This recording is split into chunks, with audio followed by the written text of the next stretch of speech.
ওসমান হাদি নামের বন্ধুটার সাথে কোনোদিন মোলাকাত হয় নাই। ও আল্লাহ, কিন্তু একটা পশু কেউ যদি আক্রমণ করে পশুর উপরে সহ্য করা যায় না, আর সেখানে একটা তাজা প্রাণ চলে যাবে। হায় আল্লাহ, এটা অন্তরকে মানানো যায় না। হায় আল্লাহ তাআলা, আপনার কুদরতের ফয়সালা। হায় আল্লাহ, আজকে শুনলাম তিনি দুনিয়াতে জিন্দা নাই। হায় আল্লাহ, তাকে শাহাদাতের মর্যাদা দান করেন। এরকম আমার কলিজার যত যুবক,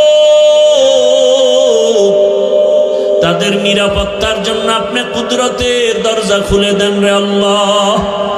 আমার যুবকদেরকে দিনের খাদেম বানায় দেন। আয় আল্লাহ, প্রত্যেকটা যুবকের দেশের জন্য আপনি ঢাল বানায় দেন। আলহামদুলিল্লাহি রাব্বিল আলামিন, والصلاة والسلام على سيد الأنبياء والمرسلين وعلى آله وأصحابه أجمعين. يا أرحم الراحمين، يا أرحم الراحمين، يا أرحم الراحمين. رب ارحمهما كما ربياني صغيرا. ও দয়ার মালিক, গুনার বোঝা নিয়ে আপনার দরওয়াজায় হাত তুলেছি। কত ওলামায়ে কেরাম, মুরব্বী, হাজী সাহেব, আমার কলিজার যুবক ছাত্র, পর্দার আড়ালের কত মা বোনেরা, আয় আল্লাহ মেহেরবানি করে আমাদের তওবা কবুল করে নেন, জীবনের গুনাহ মাফ করে দেন।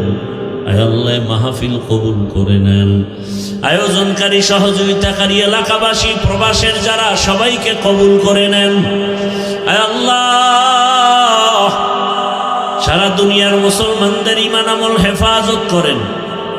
আমার প্রবাসে যারা মা বোনেরা, ভাইয়েরা কষ্ট করে দিনরাত খানা নাই, ঘুম নাই, মন চাইলে মা পায় না, চাইলেই বাবা পায় না। কত ওই বিদেশিরা, কত আল্লাহর বান্দার খবর এমন হয় যে বাবায় মরে গেছে, জানাজায়ও আসতে পারে নাই, কান্না করে বেহুশ হয়ে গেছে। কত প্রবাসীরা মায়ের মরণ দেখতে পারে না, জানাজাও পায় না। ও আল্লাহ, নিজেদের মা বাবা পরিবারকে সুখে রাখার জন্য নিজের সুখের চিন্তা না করে আমার ওই প্রবাসে যারা এখনো কষ্ট করে,